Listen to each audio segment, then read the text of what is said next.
I'm hungry.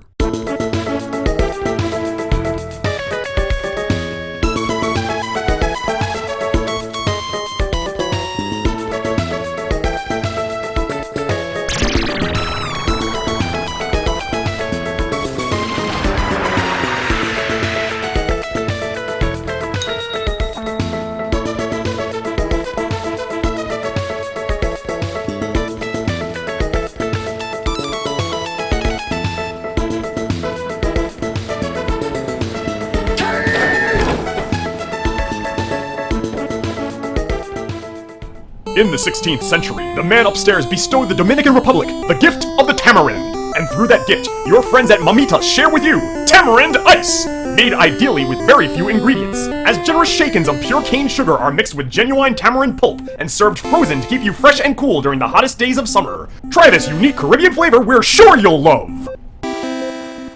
What is this?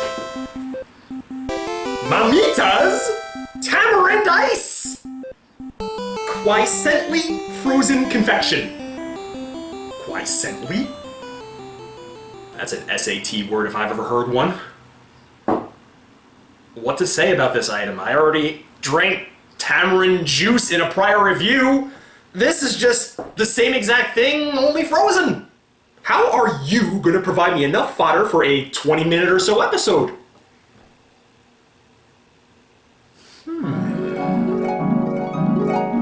Talking about Limbo Grub. You have Limbo Grub here? Yes, I have Limbo Grub here. You have hitting the checkpoint. I really shouldn't do this. I really come across as a major dick if I go through with this idea. But otherwise, we're gonna have our first ever 2-minute long episode, so I gotta pad it out somehow, right? Back in the early 90s, the Superbowl halftime show was not as big a deal as it is today. In fact, a lot of TV stations knew that people were glued to their sets during the big game. They would know people would be channel surfing when the halftime show was on. So they would have their own halftime specials in an attempt to lure people away from the big game for a half-hour intermission. One time, during the height of the Beavis and Butthead craze, MTV decided to air 2 new episodes of Beavis and Butthead during the halftime show. And to anyone alive during those days, you remember how long it was before we got any new episodes after that initial run. It felt like 2 years or so before they made any new ones, right? So you better believe when Buffcoat and Beaver promised, the people came, and it was a huge success. So much so that the next year, MTV decided they had to do it again, but this time, they were gonna prey off of our love and devotion like vultures. Once again, they promised 2 new episodes of Beavis and Butthead. They gave us 1, which was awesome if I recall, then went to a brief commercial break.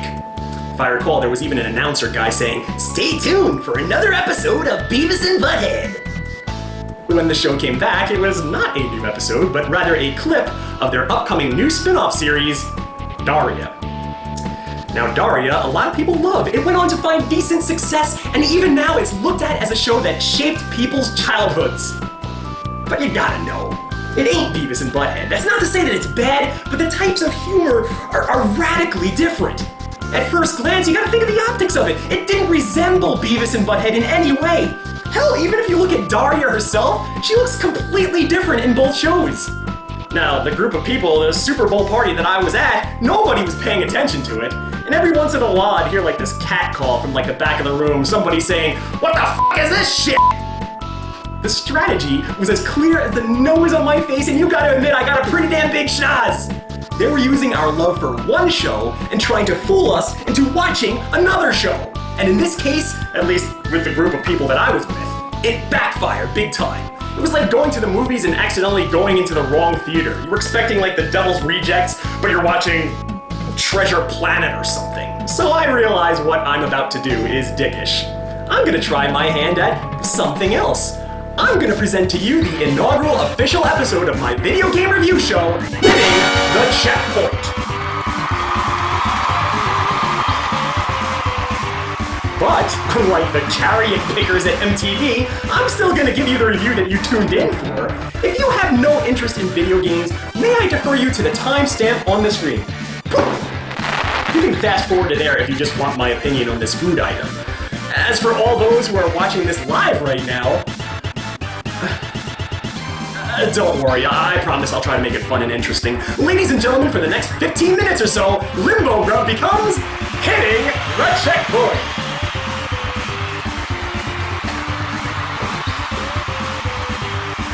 Alright, before I start, I should let you guys in on a little secret. I've been experimenting with the functions on my sonic screwdriver and found that I could Wi-Fi connect it with the Vortex Randomizer. Now, if I ever want to choose something at random, and I'm talking anything at all, this puppy right here can take care of it for me. So I have this thing wired to come up with video games pulling from a database of millions, and I'll choose, say, 3 at random to review for you here today. Now, let's see. I don't want to review games that everybody else is reviewing. Not a whole lot of people are talking about the Commodore 64 lately. Okay, and... Indiana Jones and the Fate of Atlantis? Who knew this existed? Okay, well, I'm ready. How could this possibly be bad?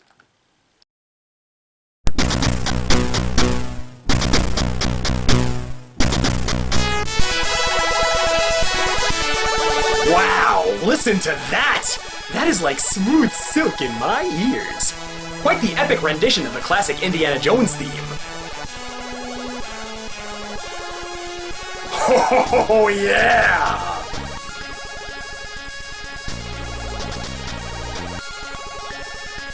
Okay, I'm officially psyched! I'm getting ready for adventure! Alright, enough with a preamble, here we go!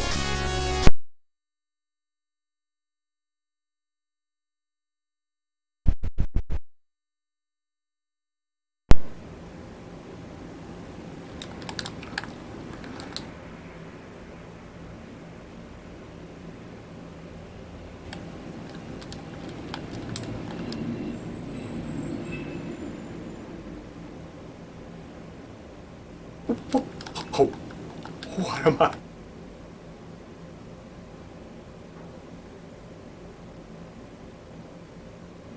Move! Move! Move!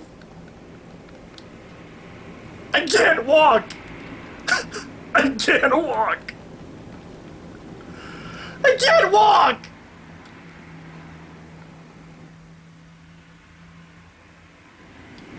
To turn your body, you tap left and right.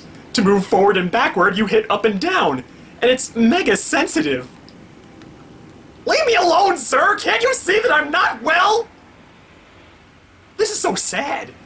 It's like a baby child trying to take his first steps and somebody walking up and punching him in the face! It seems as though I can use my fists. But I hit the button, and all it does is this useless jump. I tried all the usual keys on the keyboard, and they do nothing. I just let this dude pummel me to death, and suddenly I'm this Sophia, and she's armed with, of all things, a shoe. Just what I needed, another disadvantage!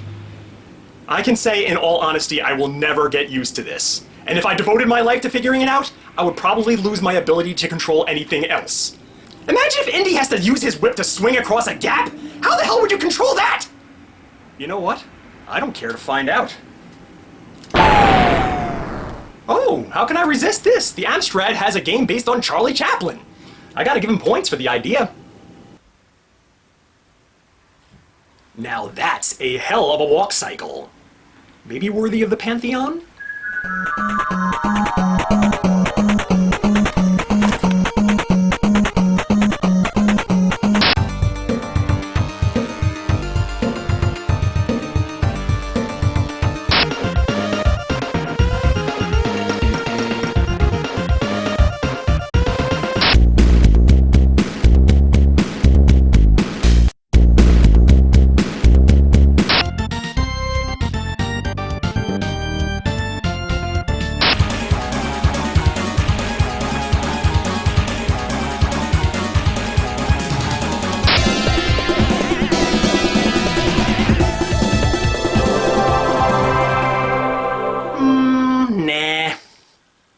Fine fellow, fancy this bop on the head with my cane. What the? Okay, I don't use the cane, I just wind up and punch. Are these enemies? They look pretty non-threatening, but okay, I'll knock them out. Okay, they just get right back up and continue fidgeting about. Well, maybe I just need to go exploring. Okay, can't go there. Maybe I go up? No. Oh, okay, I did something, I guess. The scene just changed. And now I'm just wandering around again. What's this? A VCR display? You mean this game is recording my movements? Okay, I think I'm finally starting to understand. This is like one of the earliest examples of a movie creator. As a kid, I remember having a lot of fun with these. The Fisher-Price Movie Maker for Commodore 64. The Cabbage Patch Kids Movie Maker for ColecoVision. And this, yeah, it may seem primitive. That's because it is. It's beyond primitive. To the point where I wouldn't have even found it fun as a kid. Those other games, as limited as they were, gave you a few options here and there. Props you could use, different songs in the background, multiple characters to control, different backgrounds, different actions. This one, you can only control Charlie, while the other two guys don't follow orders. Must be millennials. There are props, but as far as I know, you can't interact with them. You're limited to the backgrounds they throw you into, and there is no sound or color! You're Charlie Chaplin, damn it! You should at least be able to do a pratfall! I keep thinking if I somehow press the button harder, he'll fall on his butt or something. Come on, fall on your butt! I love how he shrugs his shoulders at me like he's saying, "Who am I, your own personal clown? Start treating me with respect or I'm walking off the set!" When I finish my film, the audience pans it every time. What exactly am I doing wrong? All I can do is walk around and punch people. Oh look, a clue! This scene tells me, an orphan recognized but his mother does not approve. So I need to act that out? What does that even mean? An orphan recognized? Is that even a proper sentence? Okay, I suppose I'll just recognize. With my fist! I can punch this weaselly-looking dude, I can punch this businessman, I can punch this older lady. It was the olden days! But for some reason, this slimmer lady is immune. It looks like she's puckering up for a kiss, doesn't she? I'm trying, lady! There's only one damn button on this thing! Imagine buying this. How much did games cost at the time? The equivalent of 30 bucks American? I'm being generous, probably more! Maybe this is a sim. A disrespected, ineffectual movie director sim. Where none of the actors do what you say, you have no control over what you film, and everyone's self-aware that they're making the most actionless, boring film ever put on celluloid. If that's the case, bravo! Okay, why continue to punish myself? I guess it's time to clear the set, and time to switch gears again. How about this time, an obscure game on a less obscure system? The Sega Genesis, for example! Is that real? You might already know that I love me some Strider. I've referenced it enough in old movie projects. I even own this puppy, which I hear is worth a pretty penny nowadays. You would think I'd be all over this sequel, Strider Returns, the second it came out. But believe it or not, I never knew that this existed until now. I can't wait to play this. I'm sure I'm gonna be hanging on ceilings, climbing on walls, making Hail Mary jumps. Alright, let's skip past the pleasantries and just dive right into this.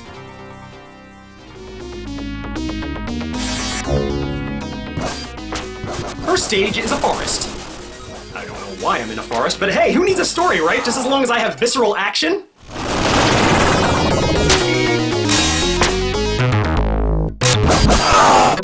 How did I die twice already?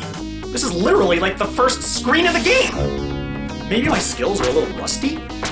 It seems very flat. With a lot of vertical jumping. When I think of Strider, I think of climbing and a lot of long jumping. This feels more like a stage from Legend of Kage or something. Not really tailor-made for old Hiryu's movements. But okay, it's a new platforming element. You want to experience some new flavors in a sequel, right? I should look at it as a good thing?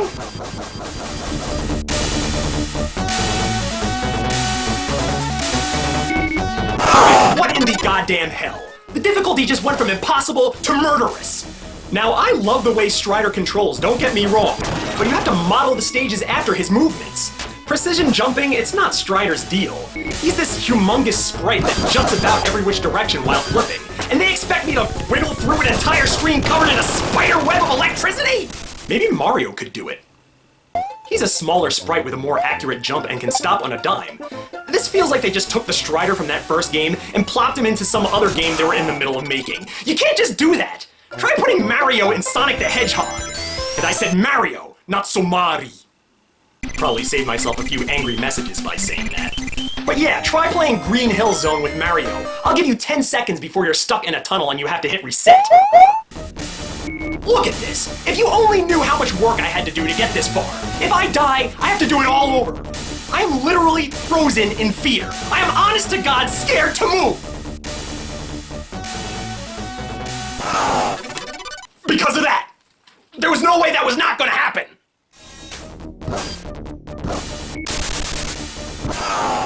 For every inch you move through this place, you have to stop, watch, and compute.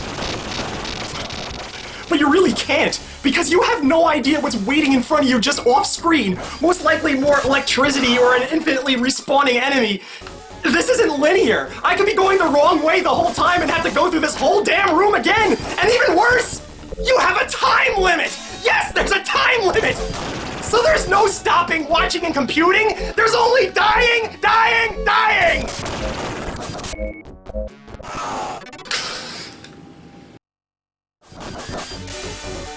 You know, after an hour straight of dying, dying, dying, dying, one thing you're really gonna get sick of is this damn music. It's constantly...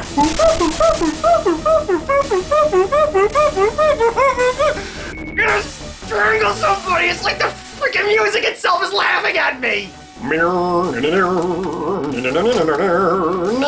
gonna have that song plaguing your nightmares, I guarantee it!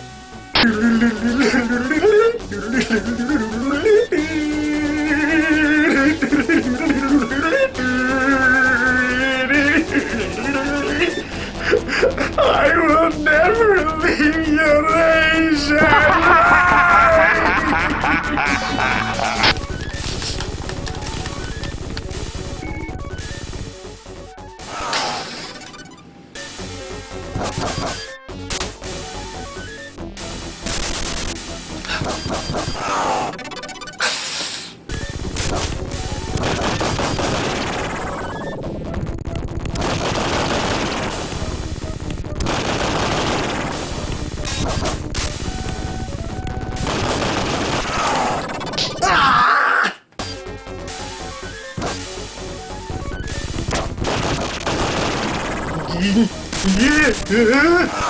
Not a finger! Oh cool, a power-up! Maybe that's the answer! Nope, even in trying to help me, they kill me. Finally, I'm at the end boss! Which... Hey, I recognize this guy. This is the end boss! Could it be this is the end of the game already? You know what? I hope it is! 2 stages in and this is already the hardest game I've ever played. I think even if I purchased this with my hard-earned money, I would want it to end now. I can't picture going through any more after this.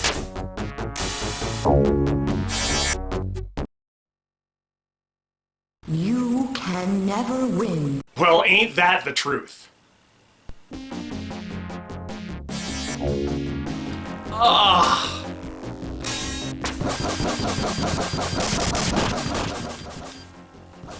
I can't!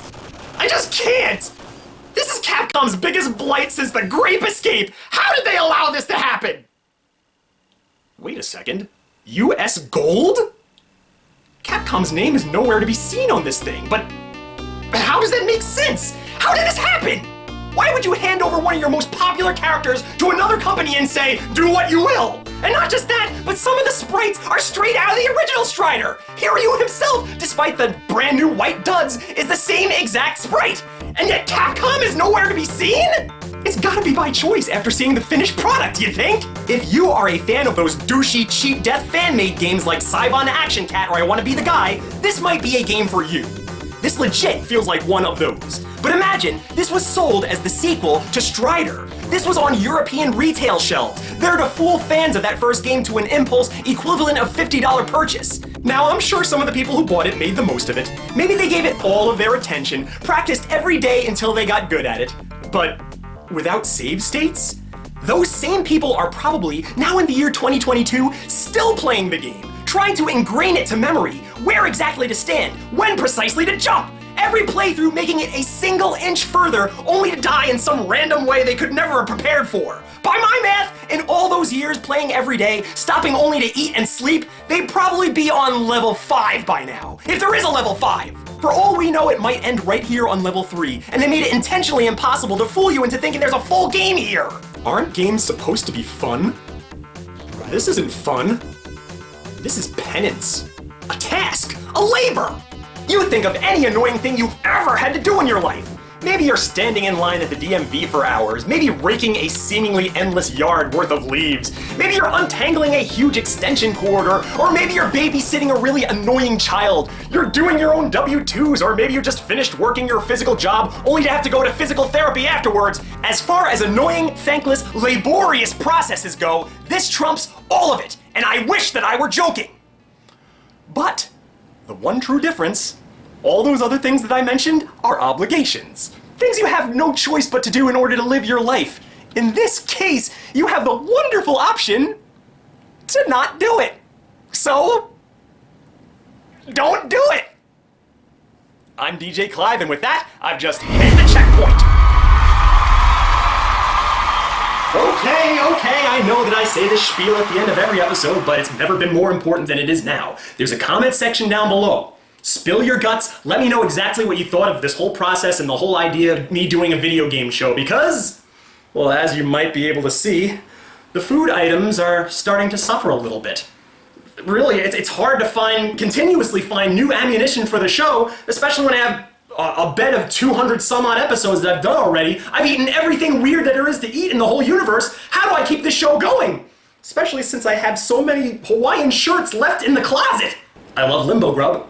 I love doing Limbo Grub, and I don't want to stop doing Limbo Grub, but the state of the world as it is, I mean, it's becoming harder to do Limbo Grub. I mean, all the scalpers out there buying out all the limited edition products, and limited edition products is what this show is all about. If I can't get my hands on them, then what the heck do? I review Tamarind Ice, apparently. And hitting the checkpoint, it's so much easier to put together. So anyway, let me know your opinions, comment section down below, and we'll see if the road to DJ Clive's future is paved like a little parfait of food and video games and food and video games and so forth. I remember in one of the past Transformers movies, the actor Ken Jeong played like this asshole character, and just to make him sound extra douchey, he like put this drink box up to his mouth, he's making all these slurping noises, and he says, "Please do not bother me while I'm drinking my feng shui processed milk beverage." If you had this item in your hand and somebody walked up to you and asked what you were eating and you said, "I'm eating a tamarind ice push pop, a quiescently frozen confection," wouldn't you feel just as douchey? You know, it's a little bit hot in here. I kind of want to dive into this right now, but I think it's important before I take my first bite, we understand what the heck a tamarind is. They have pictures of it on the package. To me, it looks like some kind of nut, not a fruit. From the tamarind tree comes the tamarind fruit, or Tamarindus indica, commonly found in Africa. This fruit gives the appearance of a bean as it is produced within brown pea-like pods, semi-hard to the touch. Within the pods are seeds and a sweet and sour pulp, which is not just delicious to the taste, but is considered to be a high utility fruit as it can be used in medicine as well as metal polish. Metal polish, boys and girls! Alright, well, maybe this is a little bit weird.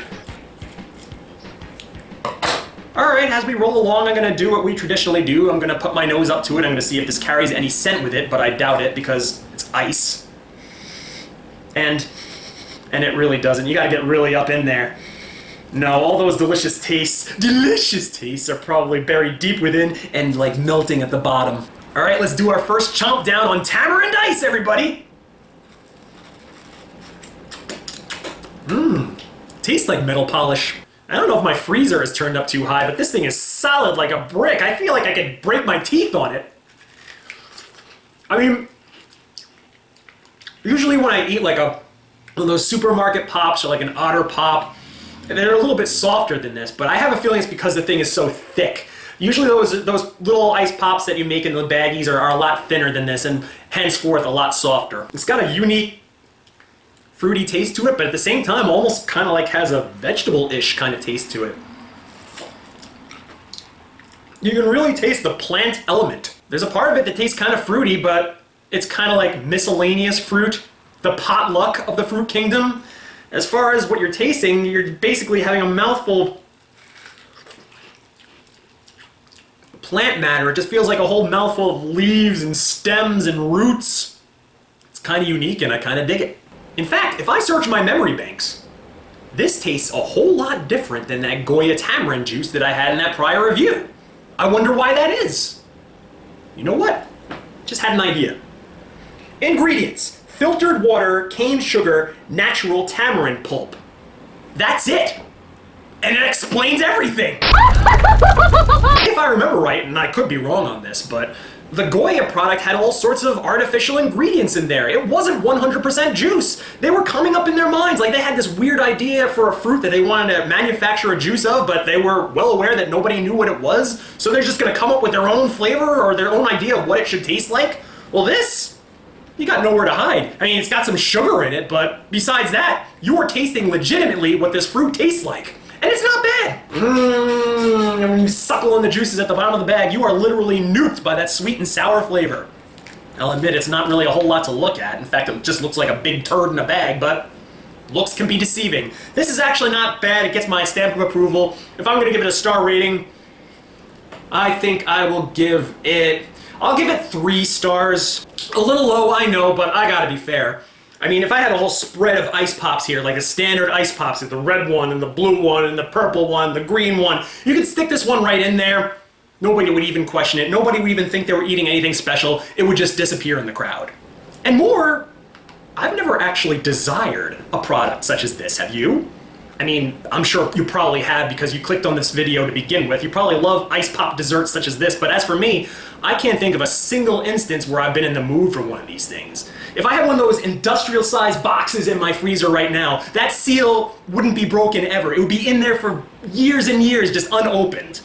The only time I can think of where I ate ice pops such as these was in my prior life. I used to work outdoors, sometimes it get really hot outside, and a benevolent customer would come up to me and offer me one of these ice pops, you know, to cool off in the hot sun. And I mean, I enjoyed it, don't get me wrong, but it's the same way somebody would enjoy a nice cool glass of water. I mean, I'm eating it more out of a necessity than a desire. One last thing to keep in mind. It's tamarind ice. It's a very exotic fruit. It's not very commonly found. They're going to charge you extra for this. Those ice pops that you have in the freezer, you could probably get for like a nickel a piece. This is going to cost you a couple of bucks. So why eat this when you can go with one of those? It's going to have the same exact effect. So this is your good buddy DJ Clive, and looks like another episode is in the bag. Get it? In the bag! And with that, I've just hit the checkpoint. I mean, I'll see you in Limbo.